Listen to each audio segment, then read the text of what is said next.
consists of going from failure to failure without loss of enthusiasm. I'm not a Churchill fan, and I don't necessarily agree with his definition of success, but I think that's what you're dealing with. The West, collectively, this ruling political class that we're discussing, has moved from failure to failure to failure. And the more they fail, we failed in Afghanistan, we failed in Iraq. We've retained positions in Iraq as some means of concealing the failure. Our policy of bullying states that don't agree with us has failed. Our policies of sanctioning and bombing people into submission has failed. But the ruling elites know no other way. They know no other way because they are convinced of their infallibility. They're convinced of this globalist ideology, which dictates that the world must be altered and changed or reshaped to suit them. And we all know what their interests are. They want to effectively convert us as peoples into something we are not. That happens through immigration. It happens in our schools. It happens even in the churches. We are supposed to tolerate things that historically we have recognized as fundamentally wrong or evil. All of this has failed, frankly. It is not working. And the less that it works, the more they double down on enforcing their will. And that's what's happening today in Ukraine. That's what's happened in the past. When you take Ukraine, for instance, these people that call themselves Republicans, they're not very different from Democrats, frankly, just put forward a plan that is entitled Plan for Victory in Ukraine. Well, that's a statement of absurdity. From the Republicans? Yes. And they are taking a position, which all of the so-called neocons take in both parties, that the failure in Ukraine stems from the fact that we have not provided enough to the Ukrainians. Now, if you look at the vast quantities of equipment, it's not an equipment problem or ammunition, but you don't build armies on the fly. You just don't stand up and say, well, tomorrow we're going to field a brilliant force capable of conquering Russia. That's absurd. Can't be done. It never had any chance of success. But what do you do when you have failed miserably? You don't admit your failure, because if you stand there and say, gosh, I guess we were wrong, all of our assumptions were wrong, then people will say, well, then why are you still in power?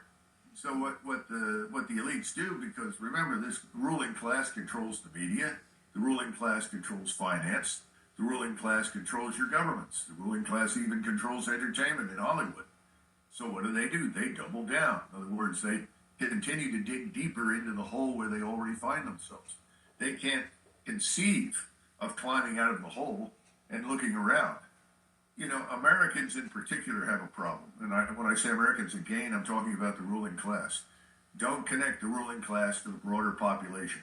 Our population is largely disinterested. It's watching football and following the sex life of Hollywood stars.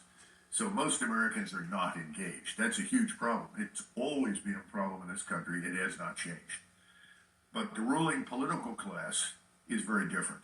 They see the world as something that essentially pays tribute to them. In other words, America to the people in Washington is at the center of the universe. We are the superpower of all time. Therefore, everyone must bow to our will. And our vassal states in Western Europe and the ruling elites in Western Europe are part of that ridiculous set of assumptions. Now, what's happening? Power has been redistributed in the world. We are not the center of the world at all. In fact, I would argue in old Leninist terms that the correlation of forces in the world has shifted decisively against us. And that's not because of anything others did per se. It's largely a consequence of our bullying. People no longer want to do business with us.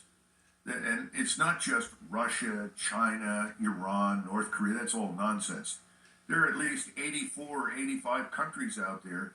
Now, we know the BRICS. Everyone's familiar with the BRICS members. That's a substantial chunk. But there are another 60, 70 nations waiting to join.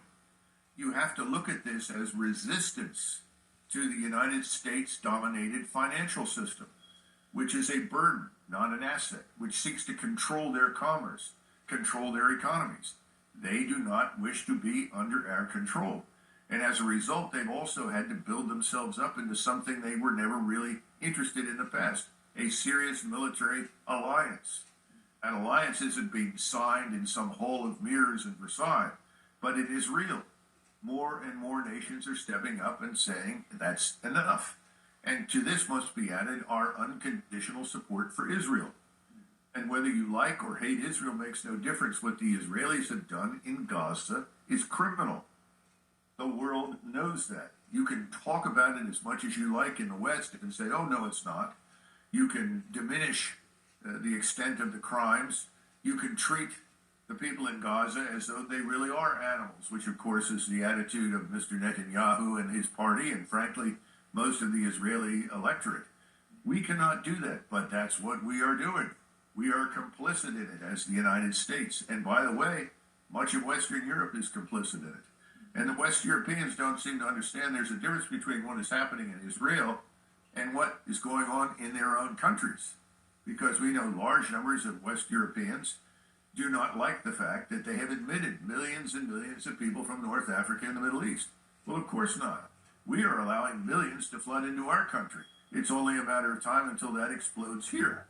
But the bottom line is that's separate and distinct from what's happening in Israel, because the Israelis are, in effect, conducting a campaign of mass expulsion and destruction against that population. So all of these contradictions work together to isolate us. And right now, the United States is perhaps more isolated than it has ever been in its history, which is kind of entertaining if you stop and think about it, because people like me that have always opposed these overseas interventions are called isolationists. Well, we were never interested in isolating the country. We wanted to do business with everyone. Our position was, why are we interfering in the internal affairs of others? But now we really are isolated, and it's only going to get worse from here.